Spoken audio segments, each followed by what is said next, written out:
that ex-midwife who writes, I felt this was one story that warranted a good birth scene, and I enjoyed myself immensely, delving into my memory of home births to open Rumi's eyes to the wonder. Without any spoilers, fiction and my experience as a midwife merged nicely here.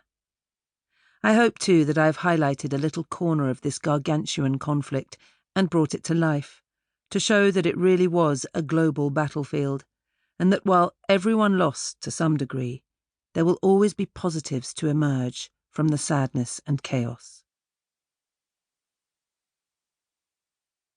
Prologue. The Kraken. Bergen, southwest Norway, 14th of November 1941. Rumi. The horizon, normally so present and correct, her grounding in life, is absent. Its flat, reassuring focus has been scrubbed out by the sheer height of the boiling, furious waves, the sea fist-fighting itself in what little distance she can see into. There it meets a bruised, near navy sky of equal ferocity, like a brawl of sailors going at each other hammer and tongs after weeks ashore and far too much liquor.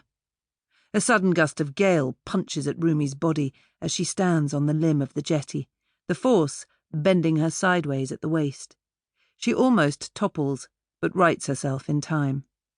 She, the sea and its associate winds, have known each other her entire life, and they'll need more ammunition than this to break her stance. Or her vigil. The fierce squall changes tack and whips about her head, flipping her single heavy plait of hair to and fro like an angry snake until she catches the end and pulls it down against her breast for comfort. It's what she used to do when she missed her mother. Now she misses someone else. Magnus is out there, somewhere in this terrifying tempest, the worst they've seen for some time. Even the weathered old men on the quay are saying it, shaking their heads with despair at the inevitable losses to come. She wonders what Magnus will have felt on the exposed deck of that tiny trawler, facing up to towering waves that spill like landslides in seconds, the vessel lurching on the crest of a swell, a tiny speck in that vast, angry cauldron. In his last, dying moment, will he have been gripped by fear and dread, or a strange inner calm that the sea can be merciful, either spare him, or else take him quickly? Magnus often said he wasn't afraid of the sea, that he felt sure it would take him one day, but not before he was an old sea dog, and they'd had at least 5 children, and he'd paid for his own vessel in full, nets and all.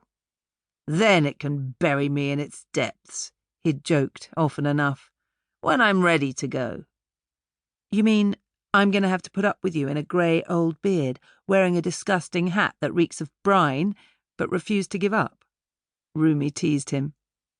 Yes, definitely. Does that mean you won't marry me? Because I'll shave off my beard, but I won't lose the hat. You! She made to punch at his heft of torso, the muscles embedded since childhood summers on his grandfather's boat, but smoothed her strong hand over it instead, lay her head in the thick wool of his sweater, pungent with the odour of work and salt sea. What had she to complain about then? Magnus was no film star, but equally Rumi saw herself as no oil painting, and not exactly delicate either, with a strength equal to any hand on her father's boats, hence her skin on his chest as rough, fingers coarse, and her nails chipped by toil. Not a lady's hand, for sure. Rumi is everything but a sweet, demure catch. But she is Magnus's girl and would-be wife. Or she was, until the sea took him, too soon. Peering into the volatile chaos of the broil beyond the harbour, there is little doubt. The storm has been raging for 4 whole days. He is gone, swallowed. The entire trawler and its crew disappeared under the black swirl. If she were a woman of the 1600s, centuries ago, Rumi would believe fixedly that it was the wrath of a dispossessed whale causing the sea's rage, or that a monstrous multi-limbed kraken had risen and pulled all ships to its lair in the depths.